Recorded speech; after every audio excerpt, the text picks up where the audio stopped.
Julia Herz, look what we found. Do you guys know Larry? He's on the board of directors of the Brewers Association. Hi, Larry. Can we have hi. you for a second? Hey. Yeah, it's Julia Herz. Good to meet you, Larry. You too. This is fantastic. Opening night, Great Yes. American Beer Festival Here we are. 2019.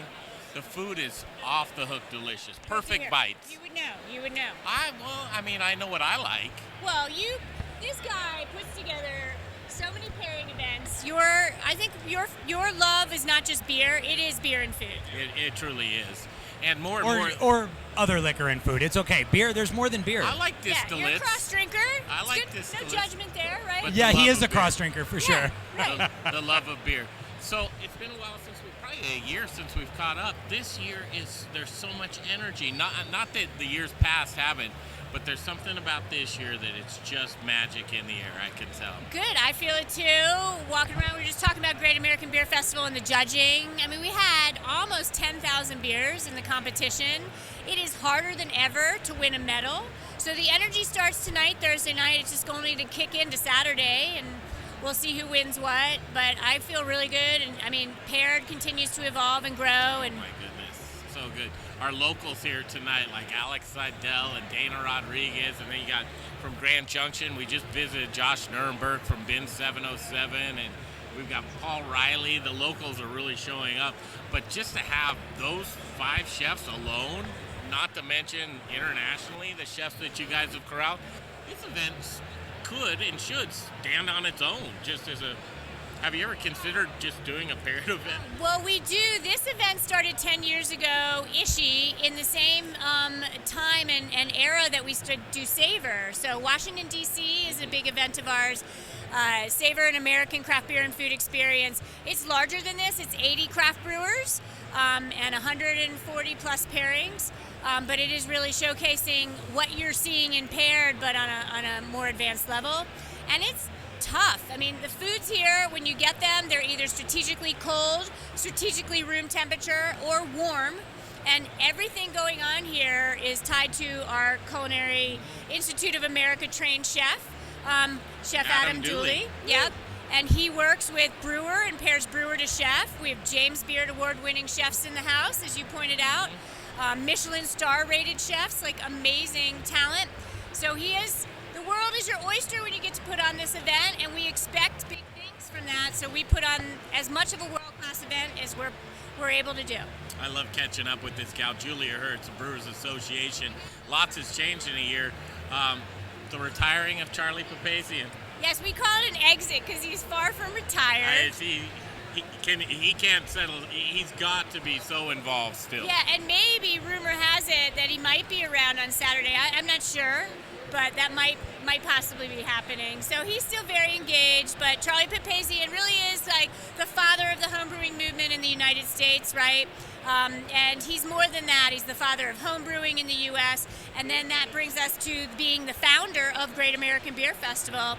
And he did leave the Brewers Association in January of this year, but we're still fondly watching his beery adventures and foodie adventures. Right now in the city of Denver, a museum has his very homebrewing kitchen constructed from the ground up. Just like if you go to Washington, D.C., National Museum of American History, they have Julia Child's kitchen in their food history exhibit.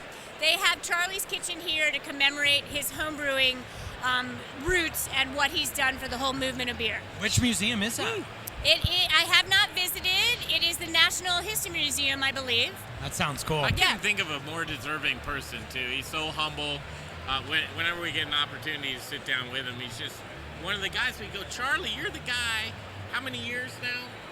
The first Great American Beer Festival? Oh, 38. 38 years in Boulder. There was no social media. There was no getting the word out. It was like hoping that breweries would bring their beer here. I mean, to Greg, you Boulder, weren't even Colorado. born 38 years ago. I wish. I was around for a while, but I mean, just a legend in his own right, and so nobody more deserving. This paired event, so beer's the leading component. If you look on these signs, Yeah. It's not the chefs, it's the brewery that you're leading with. First of all, how do you pick the breweries, and then do you shuffle a deck and team them together, or does the restaurant and the brewery have a say? How does that work? I think it's a very good question because it's a complex puzzle, and you're so right, Greg. It does start with the beers. Chef Adam will construct with our events team a lottery.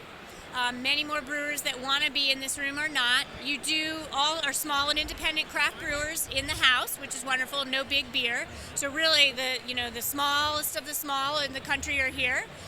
2 more advanced producing craft brewers, but he'll pick once we get the lottery set. Then he knows which breweries. Then he'll go to those breweries and ask them which beers they could potentially serve.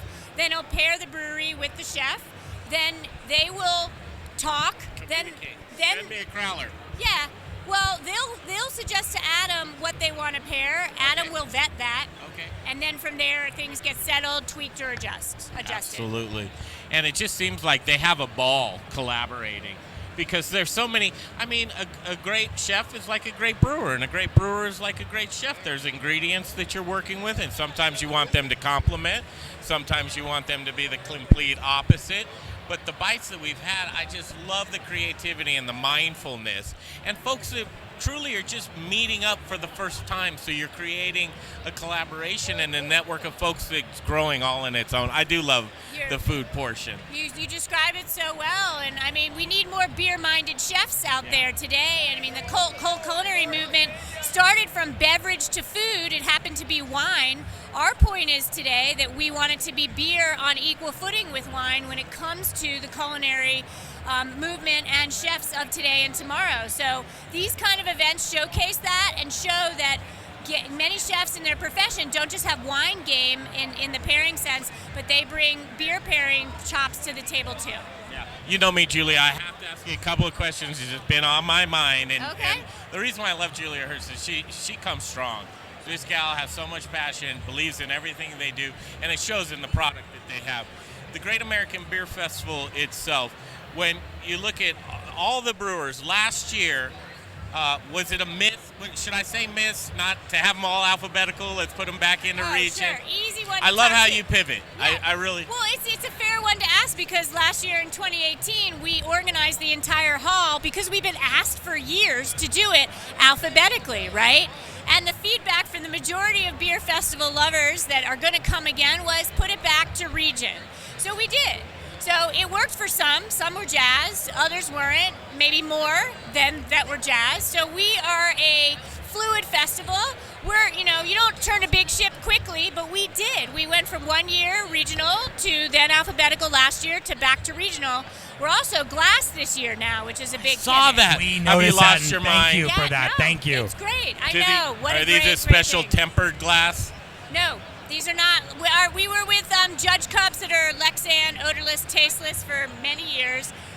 You still can drop your plastic cup in the hall and have a wow. Yeah. You drop this as a joke to get everybody cheering, and you're going to get that's really sad, a wah-wah. Yeah, that's really sad. But we're all grown-ups here. Let's figure it out. And obviously, coming to Great American Beer Festival, drink responsibly, and then also do your part to Uber. And I think we do a great job here. And I think Colorado, I hold the standard for everybody else, but I love Colorado.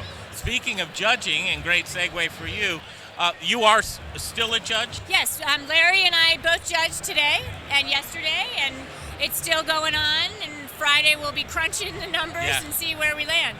One of the biggest buzzes around the brewers that I hear with judging, and I think this is something throughout the years, is know your category, know what category you're entering. You could have a delicious beer and put it into a category that just goes, it won't even make the cut right away. Yeah, and we did have a few of those at the table. So, we have 107 categories that are judged this year, from 160 plus individual styles. So it's hard to know everything, but when you're taking the time and the money and the effort and the beer and the love that you're going to put in that package to send to us to judge, read your guidelines, brewers, because there were a few at the table as judges that were like, it's miscategorized, it should be in this other category. And that's immediate rejection. Yep.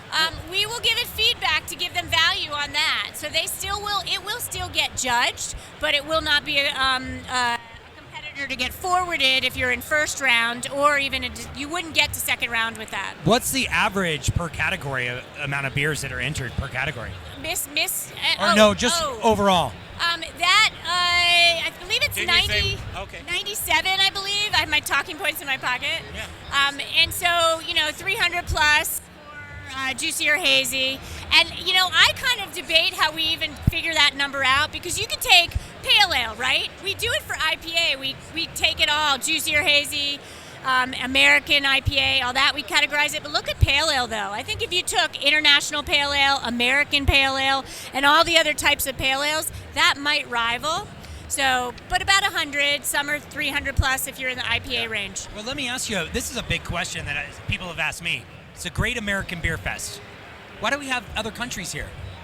We get asked it every year. Anything's possible. You'll never know what we could do to open up and evolve the event.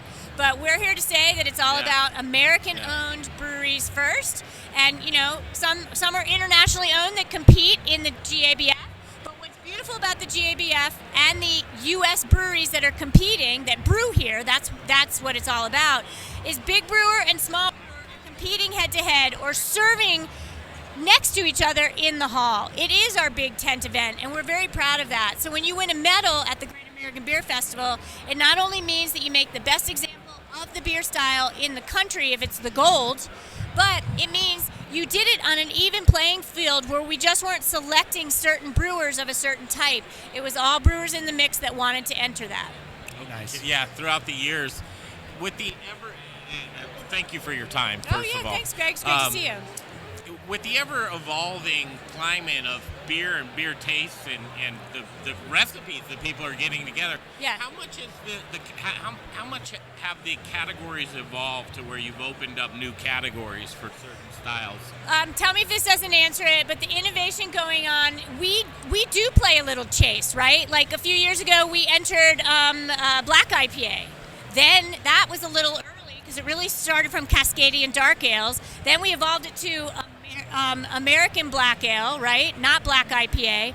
And so we caught up with that to add juicy or hazy, which really came and stemmed from the New England IPA trend. We took slow, deliberate time, and the masses were clamoring for us to add that.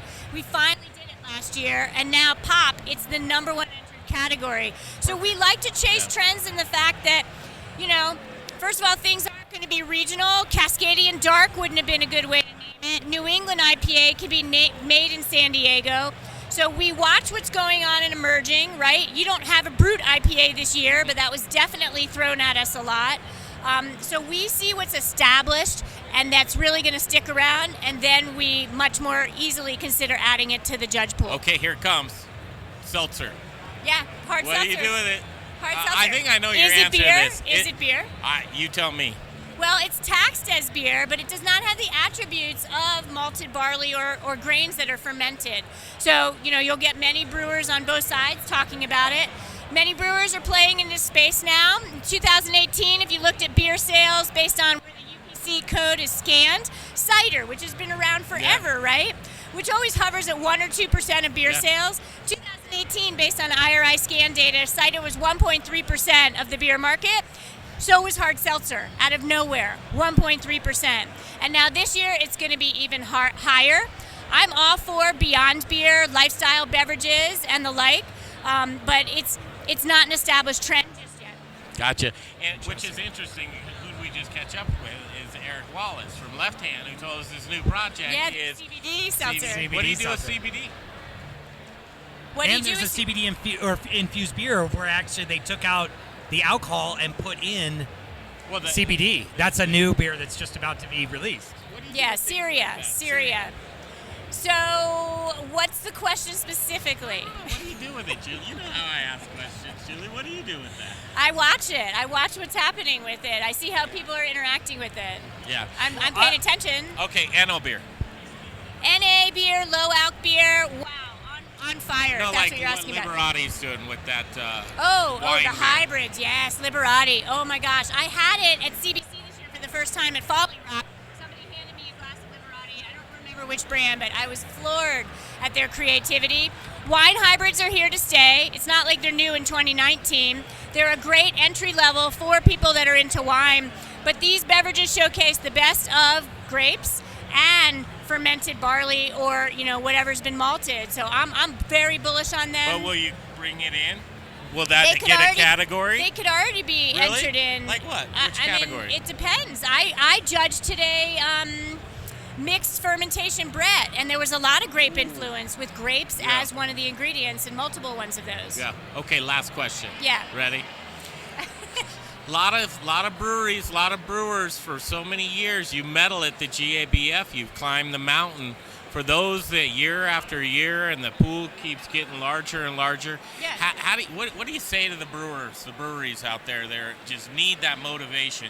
Keep plugging away. Keep coming back. What, like 1, 2, 3 things that you can do to increase? Is there a way to increase your chances of medaling? For medaling, not just in business. So in medaling, I think you have to make world-class beer. Any beers on the table that have flaws, you're splitting hairs. So you cannot have a flaw and like, all right, that's okay, we'll let it ride. So the competition and the beer that is being made in the United States today by big brewer and small is the best it's ever been. So don't enter something that's flawed. Maybe taste that with a pre-vetted group of palates that you trust. And then you know if you're actually, serving a world-class beer or not. That gives you the best chance. Wow. Ask around. Ask your friends. Ask your colleagues. Yep. Look at the category you're in. That's one of the biggest things for us as well. The event's going to continue on and on and on. Next year, are you moving? Moving the Great American Beer Festival? We'll be in New York, something like that? No. Huh? It's staying? Anything's possible. Anything's possible. But that's not really on the table. Not in. Well, I hope you keep it here in Colorado. Yeah, I mean, Denver's Great American Beer Festival's home. You're going to see other beer events from the Brewers Association, who puts this on, who I'm with, or other organizations. But this is hard to reproduce in other areas. We're in the middle of the country. That also helps keep it fair. So we got a good thing going in Denver, and we're gracious to get the opportunity to do it year after year. I call it magic. Yeah. It's magic. Don't change magic. Right. I love it. Thank you so much. Thank you. I want to catch up with you on the show sometime on a Saturday night. Used to broadcast from here other times, but you've made it so easy for people to come in that are media, that love this stuff. Good. And in Denver, Colorado, we love our great beer and the Great American Beer Festival. So thanks again. Yeah, thanks, cheers. Greg. I got an empty beer. I need a new one. There it is. Thank you, Thank Julia. you. Pleasure meeting you, Larry. Thank you. Thank you. Thank you.